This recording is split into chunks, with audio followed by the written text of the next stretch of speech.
Yeah. Thank you. Let's go.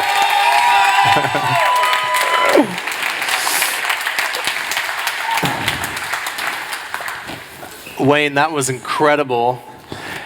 And it was a real gift because I'm realizing I think I have that same gift. And I didn't know it till now. So we're going to put it to the test live. I've never practiced this. Okay, it's someone with the initials MS. Oh, those are my wife's initials. And Melissa, what I'm getting from you is MAKEOUTALOT.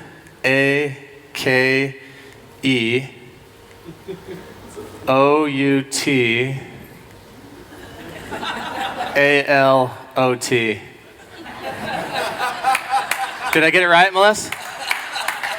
I got it. I got the gift. She wants to make out with me a lot.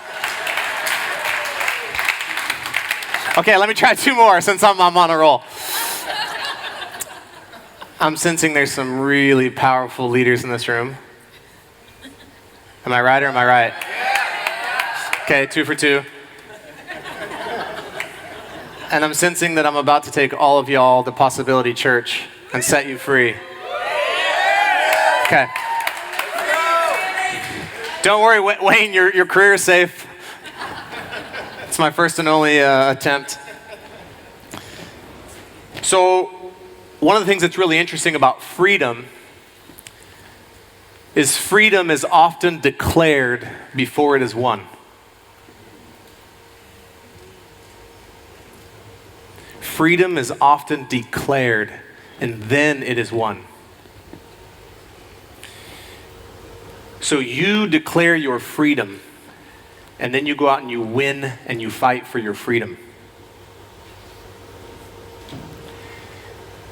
And if you think back throughout the history of time, how many individuals, how many countries, how many civilizations have done something really bold and really scary, and they made a really profound, bold, courageous declaration against all odds. They declared their freedom when they had no business doing it. Can you think of some examples? Nelson Mandela, apartheid. Yeah, we could just keep going on, right? And in that moment, they had no business declaring their freedom, and yet they made this really bold declaration, and then they did the work to go win their freedom. And they did the work necessary, and they were willing to fight for it, and they were willing to take a stand for it. And it kind of is like what Quran talks about yesterday, right? They declare their freedom, they get radically committed, and then they go what? They go win their freedom. And the same is possible for us. And when you step into possibility, you step towards freedom. When you fall into limitation, you move towards bondage. So back in 2018, my brother-in-law, my sister, and myself get in a car, and we drive 2.5 hours from the suburbs of Phoenix down to my tiny little hometown where I grew up. You could feel the kind of tension and the nervousness in the car with my sister and my brother-in-law. We didn't say a lot to each other. We get to this old rickety courthouse in my hometown. We park. We walk up the rickety steps of this courthouse, go through security. We walk in. And the minute you open the doors of this courthouse, you can just feel this tension in the room. Just this nervousness and this fear and this anxiety, and it's dead silent in there. And then after sitting there for maybe 10 or 15 minutes, all of a sudden a door on the left opens. And in walks the first woman. Short, dark hair, dark skin complexion, dressed in a green prison jumpsuit. And then coming in shackled and chained behind her is another woman, a little bit taller, more slender, longer brown hair. And then chained and shackled behind her walks in the third woman. And I'm like, oh, there she is. That's my sister. And my sister was in that courtroom that day because she was already serving a 5-year prison sentence. She got out of prison for the day to come face charges from a different county to see if she would get an additional 7 years of prison for a total of 12. And going into it, we talked with the attorney, and we knew that the attorney had never given time served. Do you know what that means? He'd never allowed 2 sentences to be counted as one. So some judges will say, well, you have 7 and 5, so we'll just do the 7. He said, I believe you either deserve probation or you deserve to serve your whole time. So we knew that 7 years of her life were on the line. And so we're sitting in the courtroom that day. They see the first woman's case, pretty minor. Second woman's case, pretty minor. And then they said, we will now see Graham County against Kristen Bland. And all of a sudden, something inside me just said, go take a stand for your sister.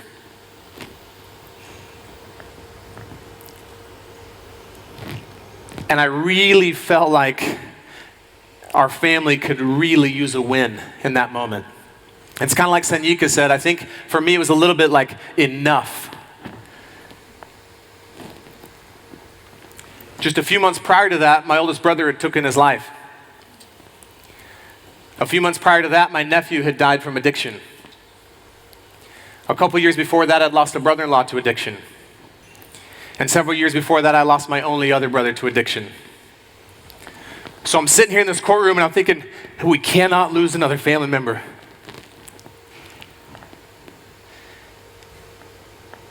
And I literally got up and I stepped into possibility. And I approached the bench and I motioned for our attorney to come over to me and I said, can I say something on behalf of my sister today?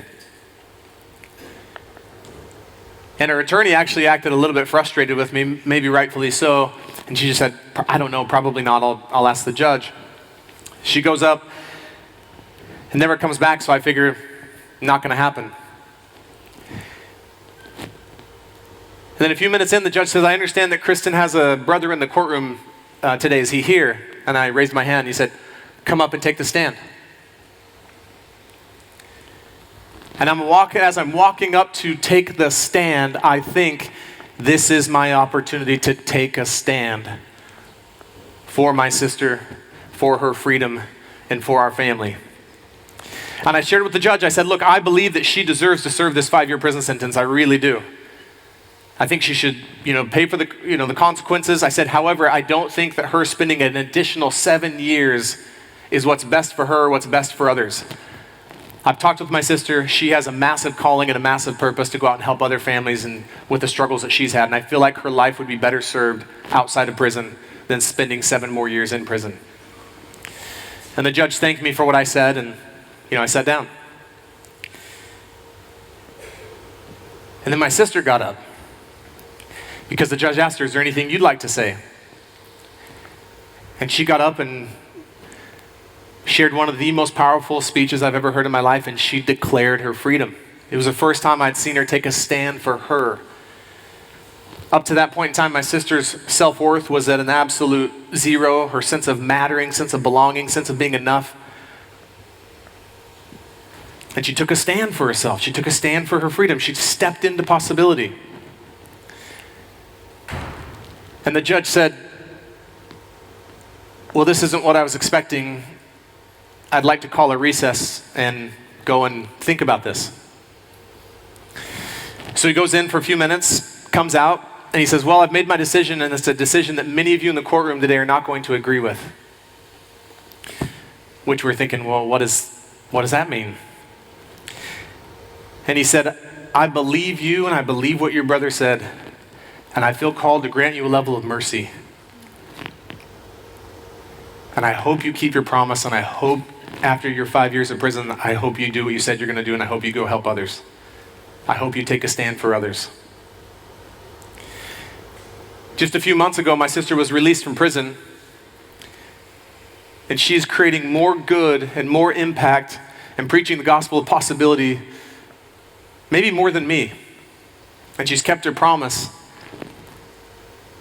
And a funny part of the story, so my family's blown away, relieved. We all go out to eat, and my dad, he's been through a lot, right? He's buried 2 children, has a daughter who's struggling. She's wreaked havoc in their lives. And we get to lunch and everyone's hugging each other and everyone's grateful and everyone's happy and people are like, man, that's so great. And my dad goes, yeah, that's so great. But She's got to stay for the full 5 though, right? And we're like, that's a joke. I was like, yeah, Dad, she's not coming home early. She's got to stay for the full 5. He's like, okay, good. But here's what's so interesting about my sister. For 5 years, she was the most free person that I spoke to every single week while serving a prison sentence. I would meet and talk to successful people all day long that are clients of mine that were less free than my sister who was behind bars serving a 5-year prison sentence. Because they're imprisoned by their own making. They're imprisoned by their own thoughts. They're imprisoned by their own judgments. And look, no one's coming to save you. You declare your freedom and then you go win it. You step into possibility. Now, there's people who can certainly speak possibility into you, and that's a beautiful thing when people are willing to do that. There's people who can like show you the path to freedom, but ultimately you declare your own freedom, and you do it by taking the amazing advice of what so many people have shared with you here today, by first starting to confront the limiting judgments you have about yourself. Your limiting judgments are a prison of bondage and limitation. And you can either exist in those limitations or you can step into possibility and start to move towards freedom. And that's my goal for what I'm going to share with you today, is I hope I share something that helps you step a little bit closer to possibility, that helps you step a little bit closer into freedom. And that exercise that Wayne did was so beautiful when he had you think back and he showed those pictures when he was young. Because here's what's interesting. Here's one thing, a profound truth. It's been one of the most profound truths that I've ever discovered that I promise will set you a little more free than before you came into this room today. You see, I believe that when we were born, any of you ever held a beautiful brand new baby infant? And you're just like, you're perfect. You belong, you matter, you're enough, you're worthy. And what's funny is they're all of that and they don't even contribute. They're not helping around the house. They don't pay any bills. They do nothing. And they're just perfect. You ever thought that's a weird thought, right? They contribute nothing, they do nothing, and yet they're just filled with purpose and mattering and meaning and enoughness and worthiness. And I believe they only hear one voice. It's the only voice that any of us were ever born with, which means it's the only voice any of us were ever meant to have. It's the voice of possibility. That's all they hear. They just hear this possibility and love and freedom. Have you ever met a 2 or 3-year-old that isn't really arrogant and cocky? No. You tell them, hey, you're amazing. Like, I know. It's kind of like Wayne, like, hey, levitation. It's like, yeah, big deal. Show me something else, you know? They just see magic and possibility. And sadly, as they start to get a little bit older, and this happens to all of us, there's another voice that gets introduced to them, but it's not a voice they were born with. It's not a voice any of you were born with. It's not a voice that's even meant to be part of you. If it was meant to be part of you, God would have given it to you when you were born, and he didn't. The world creates it. It's a creation. See, one thing you really want to understand is that possibility exists, but limitation is created. Here, let me get a good one. So possibility exists, limitation is created. So when you look out into the universe, when you look out into the world, guess what all there is and all there ever has been? Possibility. And it's the most beautiful thing because it's patient, it's kind, it's loving, it'll never turn its back on you. And there's nothing you or I can do to stop possibility from existing as a universal truth for everyone, available to everyone. We can limit it for ourselves, but we can't stop it from existing. Limitation, however, when you look out into the world, there is no limitation. I don't know a single story of creation where it says, and on the 8th day, God created limitation. Limitation just gets created by us. So this voice of limitation gets introduced to us at some point in time in our lives, and it starts saying things to us that aren't true. That's the first thing you have to realize. The voice of limitation just lies to you. And it starts saying things to you like, maybe you don't matter. Maybe you're not enough. Maybe you're not worthy. Maybe you actually don't belong. And the saddest thing is that so many kids and so many adults are never taught how to combat that. So that voice just gets louder and louder and louder to the point where the voice of limitation really convinces you that it's the only voice you've ever known, it's the one you were born with. And it gets you to really believe that I am not enough. I am not worthy. I don't belong. I don't matter. Any of you ever seen the movie The Polar Express? At the end where the kids ring the bell. And what happens when the kids ring the bell? It rings. They hear it. And then the parent comes and goes, oh, what's that, sport? You got a bell from Santa? And the parent goes to ring the bell, and what happens? He's like, oh, that's unfortunate. Broken bell. But what Wayne was alluding to earlier, and what Nick shared, all things are possible to those who believe. The bell never stops ringing. We just stop hearing it. Because we buy into the lie of limitation. It doesn't exist. It's just a creation.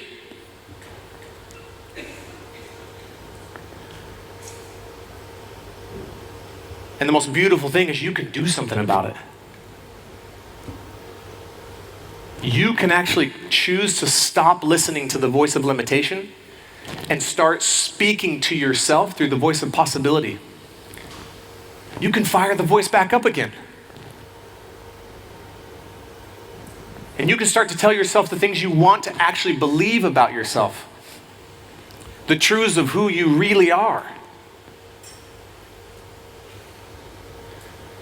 So this idea of declaring your freedom, and this idea of possibility exists, but limitation is created. So I'm going to show you a couple slides. On this next slide, I want you to tell me what you can read. I want you to tell me what you can see on this slide. Anything? Okay. How about the next slide?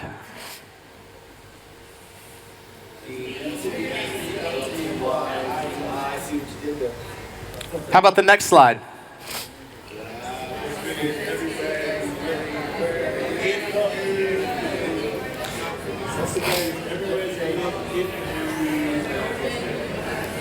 Possibility is everywhere you look if you open your eyes to it.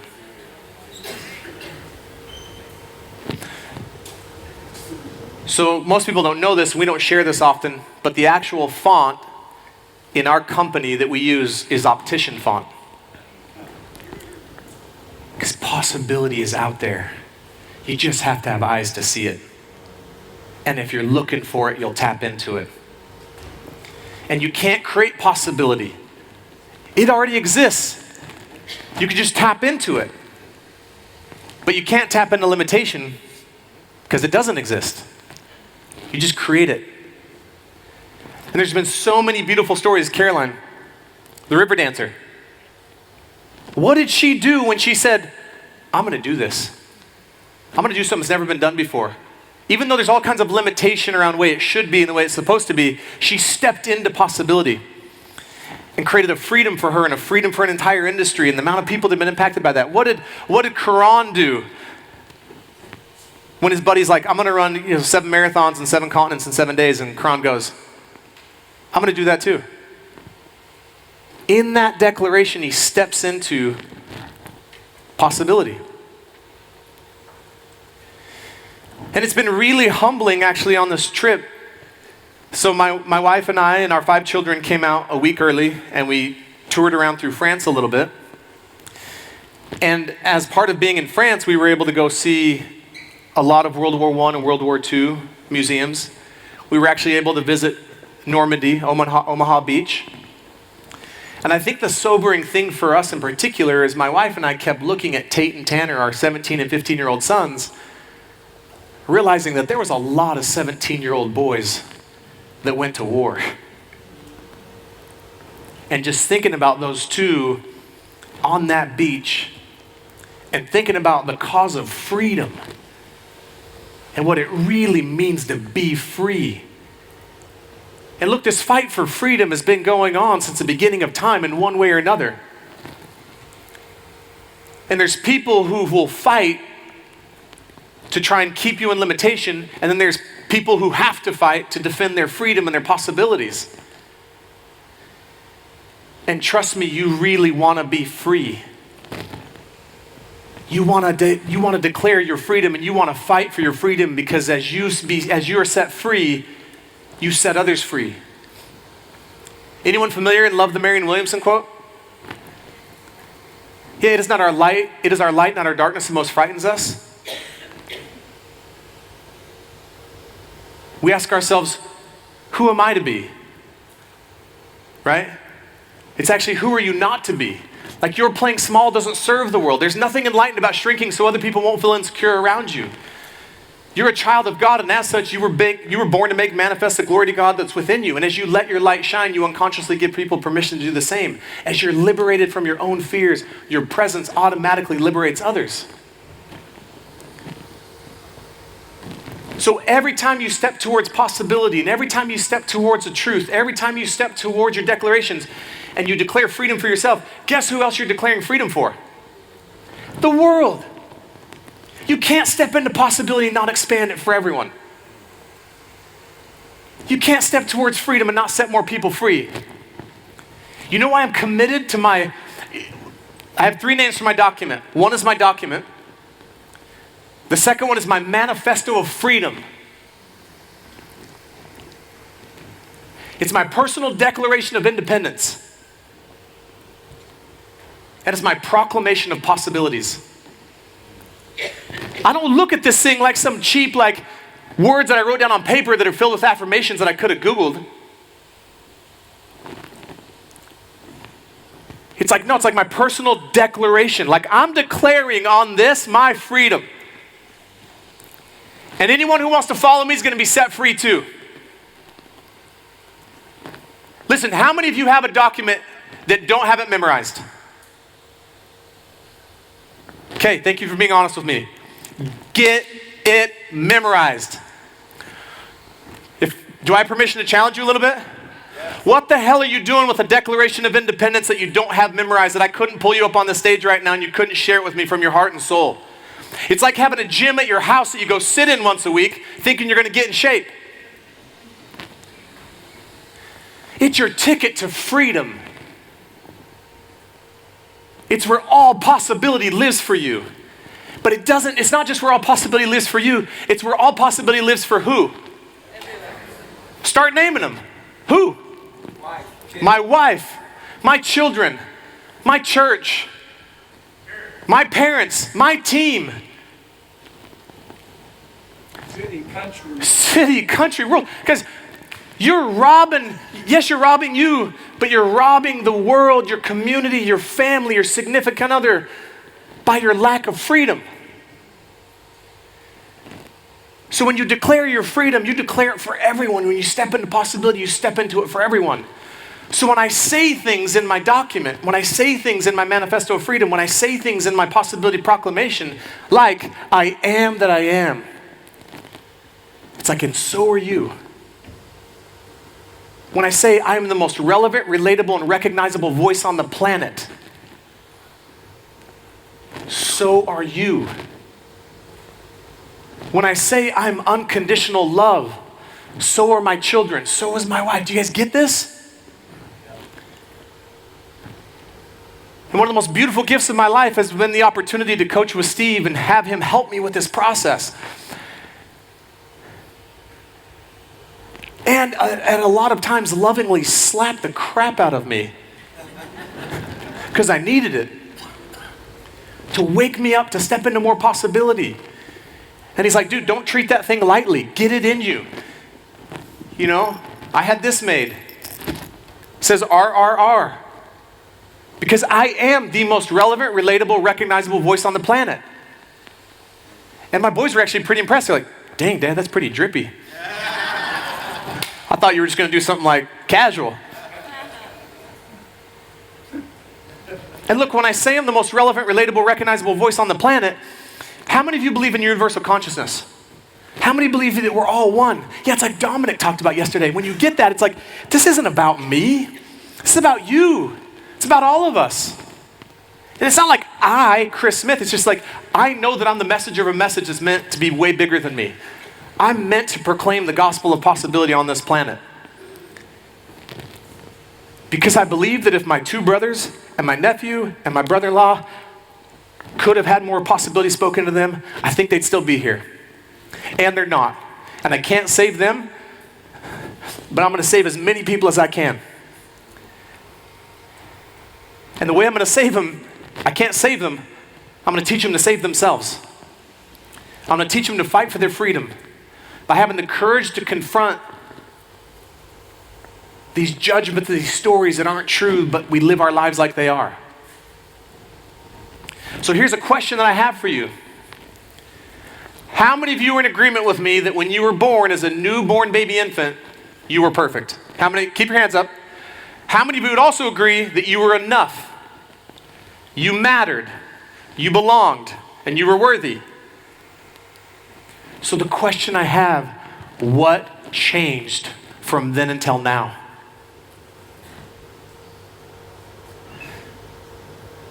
Nothing except your own thoughts of yourself. You still matter just as much as the day you were born. You're enough just as much as the day you were born. You belong just as much as the day you're born. You're worthy just as much as the day you're born. Coming to that realization alone should provide a little more freedom, right? I want to share something with you that might sound discouraging at first, but it actually is really hopeful. There's nothing you can do to improve your self-worth. Because you're already worthy. How could you improve something that's already whole? There's nothing you can do to belong. You've always belonged. There's nothing you can do to matter. You've always mattered. There's nothing you can do to be enough. You're already enough. Imagine the freedom of living our life from a place of, oh wait, I just get to live free because I'm living from I'm already enough. I matter. I belong. I'm worthy. I ain't got nothing to prove. But you know what? I'm going to keep climbing the mountain. The mountain with no top that Steve refers to. I call it now Possibility Mountain. Why would I keep climbing the mountain? Not because I have some place to get. It's just because the higher up the mountain the go, the more beautiful the scenery is, the more clear the air, and the more I can point out and help others find the way. So one of the ultimate stepping into possibility and stepping into the possibility of freedom is realizing, wow, how would I live my life differently if I knew that I was already enough? How would I live my life differently if I knew that I already mattered? How would I live my life differently if I knew that I already belonged? And how would I live my life differently if I knew that I was already enough? Because I can promise you that this idea of mattering and enoughness and belonging and worthiness, it ain't out there. Whatever that is, it's an inside job. And any of you like me ever made the mistake of thinking it's out there? So what do we, when we think our worth and our mattering and our enoughness and our freedom and our belonging is out there, what types of things do we do? Chase money. We chase money. We chase new jobs. Chase new partners. Drugs. Degrees. Because it's like, if I can just get this, then I'll have this. And what ends up happening when you get this? Not only is it not that good, you're even more discouraged because you're like, damn, this is it. This is as good as it gets. I checked every box and I still don't feel it. And sadly, some people think, well, maybe I didn't go hard enough. So they go even harder into whatever that is. And they're on the endless pursuit of something. And the sad part is if someone could just come whisper in their ear, it's like, hey, that thing you're looking for, you're chasing, you don't gotta chase it. You got it. You're born with it. It's never left you. You left it, but you can return. You can come back. And Steve and so many others helped me realize that in this pursuit of personal development and growth, I used to think it was about, I gotta become more, I gotta do more, I gotta add more.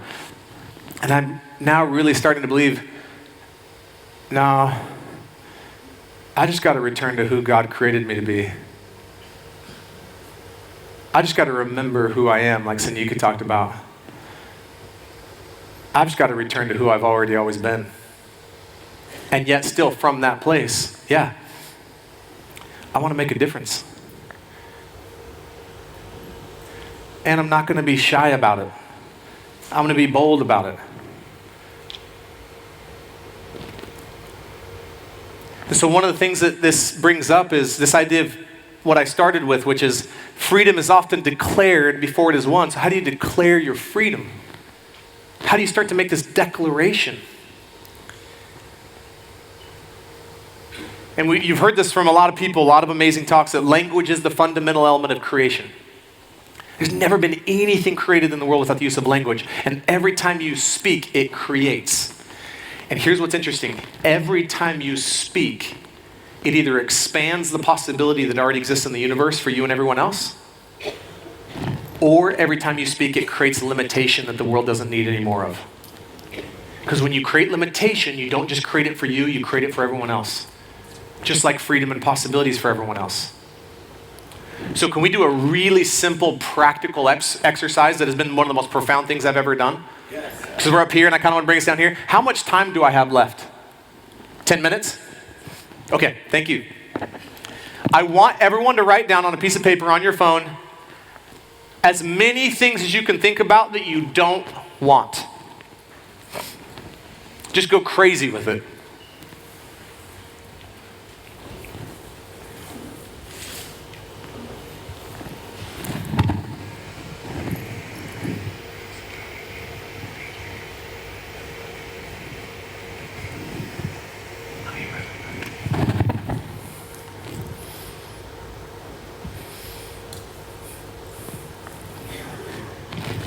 Maybe get at least 5 to 10.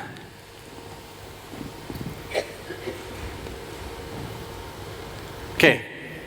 Everyone got about 3 to 5? Okay, turn to your neighbor, one at a time, just do this really quick, and read aloud what you don't want.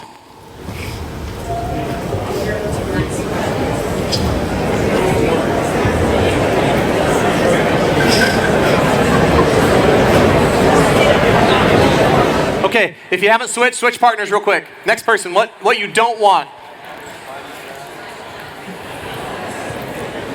Okay. Sorry, I got to cut you off.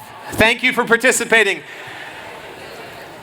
Anyone willing to share with me your experience of the energy of writing down and then talking about out loud what you don't want? What's that? Yeah, big bland, not a big fan.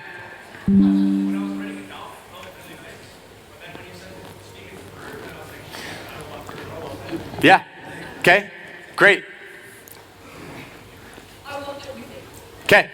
Love it. Don't give it away. Don't give it away. You're still in my thunder, Alex. I'm just kidding. Perfect. It makes everything feel possible. Okay. Interesting. So here's my belief on this. If I could boil down everything that I've learned into this principle, I promise you this is it. It doesn't get any simpler than this for me. And it doesn't get any more challenging. You are either spending all of your energy, time, and language talking about what you don't want or what you do want. And they're universes apart. When you talk about what you don't want, what is the only possibility that can get created from that? More of what you don't want. It's how you imprison yourself, literally. You imprison yourself with your language. I've done it too. Listen, I don't want to be overweight is not the same as I want to be in shape. They're not even close. What you don't want is the language of limitation. What you do want is the language of possibility. And the first time this really dawned on me was my wife Melissa, who's my absolute hero. I'll share with you what I share in my Manifesto Freedom about Melissa. My wife Melissa is my hero. I'm unwavering love, support, belief, commitment, confidence, patience, faith, understanding, compassion, forgiveness, and love in her and her dreams. She is brilliant, gorgeous, beautiful, powerful, talented, sexy, and fabulous. And she is absolutely perfect just the way she is. I check in with her daily to ask her how her day is going. So that's a little bit about Melissa. Okay? 15 years ago, we were separated with 2 boys working out a divorce. And then some amazing people, including Melissa, took a stand for us, stepped into possibility while I was in limitation. And one of the things that dawned on Melissa and I is here we had a marriage that really didn't work, really. And what the epiphany we had was the only thing we ever talk about in our marriage to each other and to others is what isn't working, what we don't like, what we don't want, and what we don't have. No wonder our marriage doesn't work. It doesn't even have a chance. Most of you aren't even giving yourselves a chance with your language. You're not giving your kids a chance. You're not giving your marriages a chance. You're not giving your businesses a chance. And sometimes you really think, and I used to think this, if I just bitch and complain and moan, though, enough about what I don't want, it'll flip the switch and something will change. But guess what? It just takes you further into what you don't want. There's no simpler way that I know how to say it. Stop talking to people. You know the fastest way to get out of a funk? Stop telling people you're in a funk. How many of us do that? We get in a funk and then what do? Oh, it's been such a funk lately. Boom, you just prolonged it. Right? You're either using the language of limitation or you're using the language of possibility. There is no gray area. So now, I want you to take a few minutes, and I want you to write down as many things as come to mind as that you do want. Let's go. What do you want? Any of you remember the scene in The Notebook when he's screaming at her? Yeah. What do you want? You know? It's like that.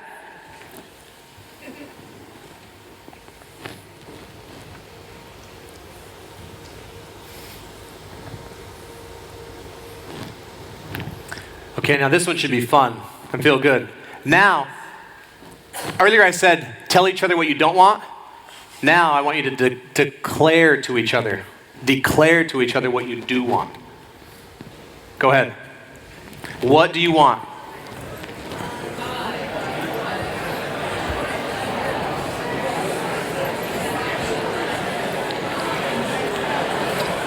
Okay, switch partners if you haven't yet. Switch next person. I know, this one's fun. No one wants to stop. Okay, switch. The next person.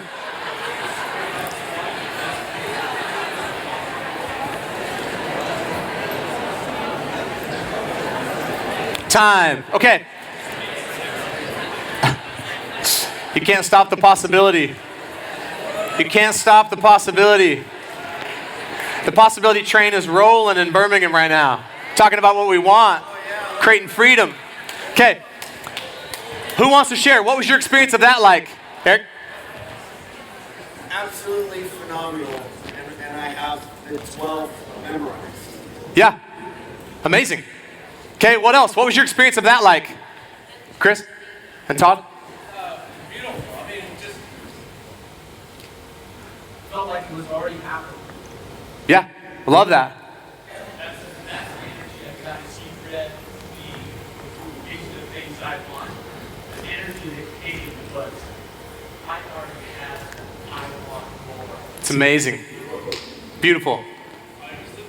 Yeah, liberating. There's a freedom in language. You know how they say words matter? Yes. Like literally, they can measure the power, the weight of words. Words don't just matter like, oh, they matter. No, like literal physical weight. Every time you open this thing, you put something out into the universe. And when you put it out, it either expands possibility by talking about what you do want, or you create limitation by talking about what you don't want.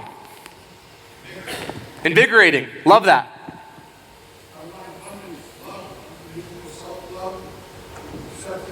Freedom, joy, bliss, health, unlimited possibilities, great friends, being close to my family, and proud in the space of the world to be able. Amen. Let it be written. Let it be said. Let it be so. Okay.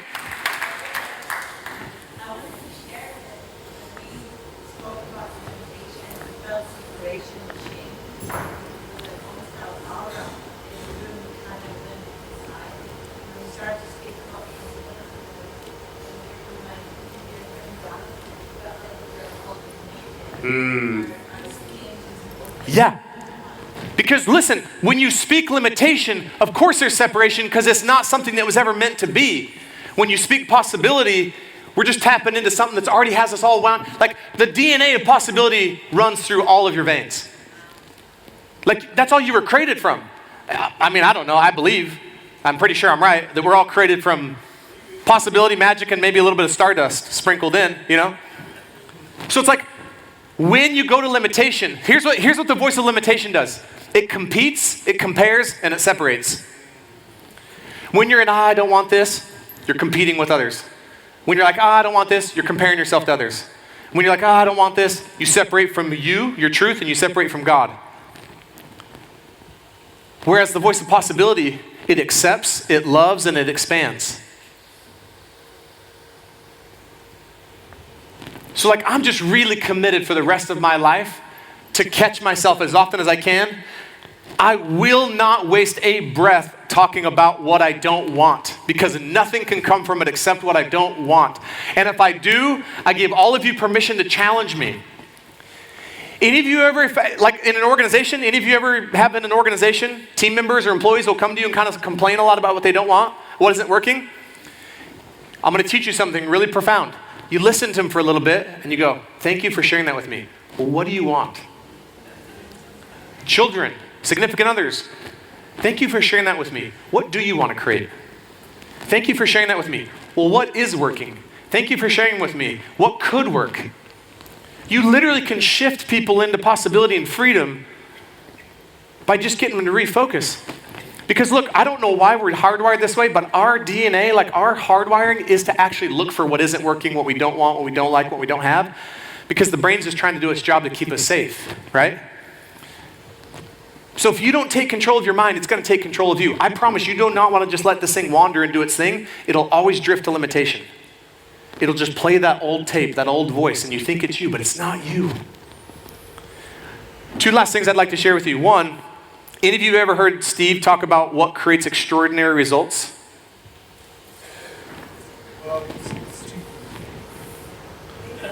Action. Okay, action. Extraordinary commitment and Extraordinary requests create extraordinary results. Without the request, because you're right, Dominic, it's like action, commitment, faith, but what creates the action, commitment, faith? You make an extraordinary request, right? Guess what your document is to you, or can be, if it's not just affirmations on a piece of paper. It's bold requests that you make of yourself to create extraordinary results. So the mindset I try to get into when I'm reciting my document, my manifesto of freedom, my proclamation of possibilities, is like, these aren't just even declarations to me anymore. These are extraordinary requests I'm making of myself. So when I say I'm the most relevant, relatable, recognizable voice on the planet, that's not a declaration. It's like, that's a request I'm making of me. Who would I have to be? What would I have to do? When I'm not that, what am I going to do about it? How am I going to clean it up? Please don't use your document as just a list of words or affirmations. Don't even use it as declarations. Use it as a way to make bold, authentic requests of yourself. Last thing, there should be an envelope on every table with 10. Can we hand those out really fast? And if anyone has an extra one, can I have one?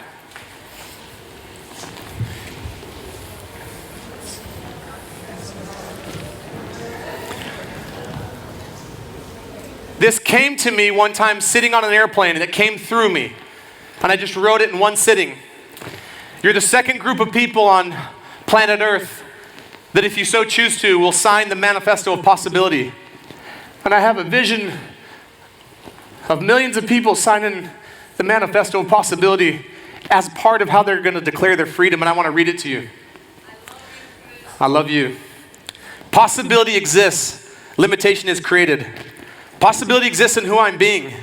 Possibility is magnified when I'm being my word. I commit to being a demonstration of possibility. I commit to pursuing possibility for eternity.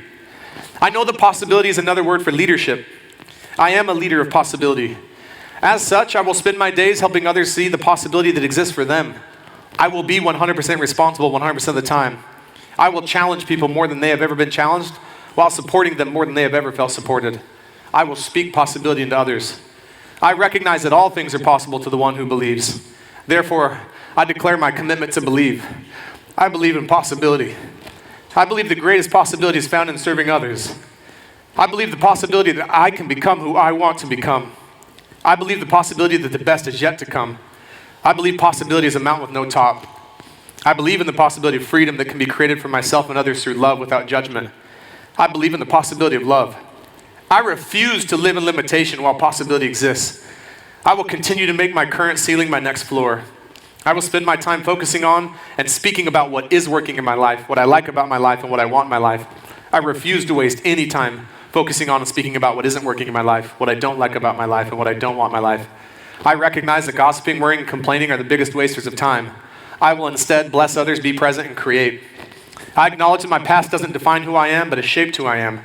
I acknowledge that the best way to create the future is to live in the present. I matter. I'm enough. I belong. My life has meaning and purpose. I am loved. I'm loving. I'm lovable. I know that all things are possible. I am possibility. You are possibility. We are possibility.